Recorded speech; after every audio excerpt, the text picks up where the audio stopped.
What is going on, people of YouTube? My name happens to be Kurtyoy. Welcome to another team review. This is episode number 2 now. And if you do want your team reviewed by myself, I can't guarantee any professional comments, but hopefully some helpful ones at least. Then don't leave a comment, skip that part. Tweet me at Kurtyo with your team on the transfer page so I can see your budget left, all the prices that you've got, like when they're bottom, all that sort of thing. Basically what I'm showing on the screen right now that I've done for some people earlier on.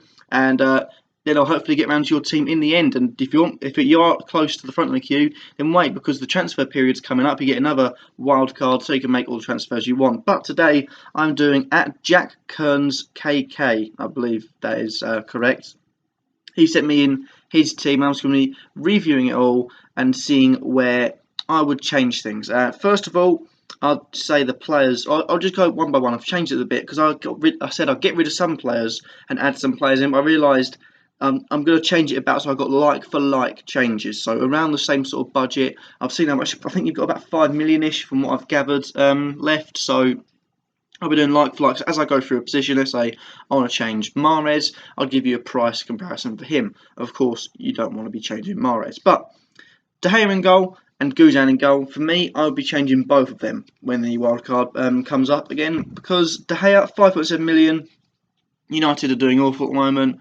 Louva now can't seem to get it right. And I feel like if he is to stay in charge for just some reason, I think he'll just stay until at least the end of the season. Then they might review his position. He'll go out. I'd bring Czech in. I said it in the last episode, I'll say it again. 5.7 million they both are, and Czech is a much better keeper to have at your team at the moment. My girlfriend's vlogging. You're such a butt. Anyway, on to Guzan. Now, for obvious reasons, I wouldn't be including Guzan. 4.3 million. Not many keepers you can get that play in first team football. The only one I'd suggest is probably Crystal Palace's, not Alex McCarthy, not Julian Speroni, but Wayne Hennessy of all keepers. But then you never know who was going to change. I didn't expect Alex McCarthy to come out of the team completely. I didn't expect Speroni not to start. So for me, I'll be going a bit above the price bracket. 4.8 million, I've identified two different people. You've got Costa Pantilimon and Boaz Myhill. They're not necessarily the safe pair of hands, but the safety element is gone. You've got the safety they'll be bringing in because they both make a lot of saves. Pantilimon more than Myhill. Myhill hasn't really had a good start, recent run of games. I think 6 games now without a clean sheet, but he's had to play like Leicester, Arsenal, United, all teams that are going to, wipe the floor with him, at least get a goal. I think the next 3 games they've got are looking quite decent. So for me, I'd bring in Myhill over Pantilimon. But if you don't want to bring in Pantilimon, you think maybe, Pantilimon can start the revival of a changed Sam Allardyce team, then you could bring him in either or. But basically, if I was going to make any changes, Guzan out, Myhill in, De Gea out, and Czech in. Onto your defence. For me, I'm looking at it. I think Scott Dan is pretty good. I won't change that. And I think Alexander Kolarov, pretty good. Wouldn't change that. 3 I've got problems with. Richards for obvious reasons. Then you've got Klein and Zuma. Now, this is a big. 2 of them, Klein and Zuma, are big calls. But I'll go from Richards first. Richards, Villa are pants. If they don't get relegated, well, the world is, there's got to be a good comeback. I think Remy Gardner need 10 wins from 21 games. That is a tough tally to make, but I don't think it's going to be happening anytime soon or at all. No team has done it before, and I don't think that record will be broken ever. So Richards out. For me, I said it in the last episode as well. I'll say again, for the price bracket, 0.5 million more, you get Philip Vulsheld. So much a better player for Stoke.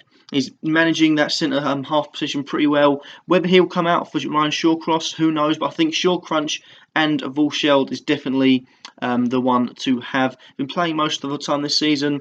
Good points per game, good clean sheet record, especially with Butland in goal. So it's definitely a good player to have. And I've got Klein and Zuma.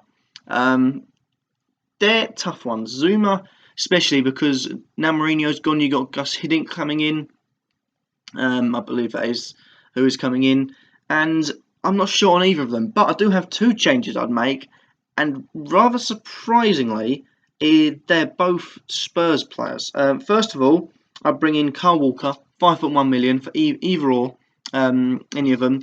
Let's just say for Klein. Walker, you'll get clean sheets with Spurs. They're a very solid team. They're looking very good this season. He'll get forward as well, grab you goals, grab you assists maybe. So definitely has a good chance of that. And secondly, Eric Dier.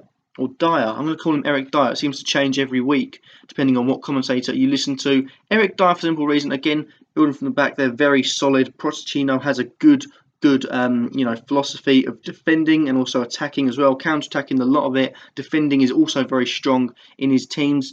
And also, Dyer this season is playing, in sort of a midfield role. So he's getting much further forward. He's got a chance of getting goals and assists more often. And I feel like if you have got a defender playing in midfield, going further forward, definitely worth bringing him in. So Dyer coming in for there. In the midfield, 3 positions I haven't really got a problem with, and I've got them in my team, is De Bruyne, Barkley and Mahrez. Although, I'll get on to a sec, I would change De Bruyne. I'd get De Bruyne out and Özil in. For the simple reason, Özil is guaranteed points at the moment. He is on fire.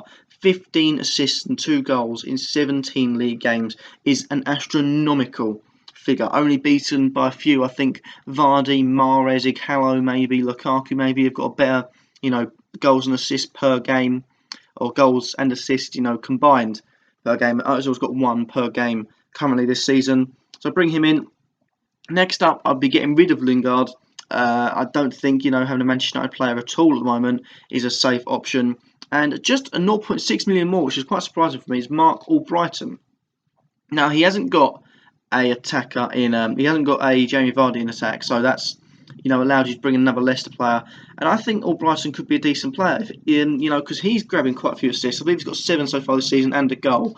That's not bad. That's pretty much average for, midfielders. If you're going to get 14 a season, because it's about halfway stage now, that's not too bad. And it would be especially good if he can continue this run, or maybe kick on a bit, go a few more assists, a few more goals. Definitely worth 4.9 million spent on him. And lastly, Wijnaldum is going to come out for me. He's been a 2-game player. He got 4 goals against Norwich, I believe. Yeah, it was Norwich. And had a decent game in another game, goal and assist, and that's been it really. Nothing else to report on. So I'll bring him out, and as I mentioned in the last episode as well, Dimitri Payet's close to full fitness. He might be back by the end of the year, so definitely bring in Payet for Wijnaldum. Spending a little bit extra on a few players there, but it's made up by losing money on players like Özil, Klein and Zuma earlier on the pitch, and you also got 5 million spare.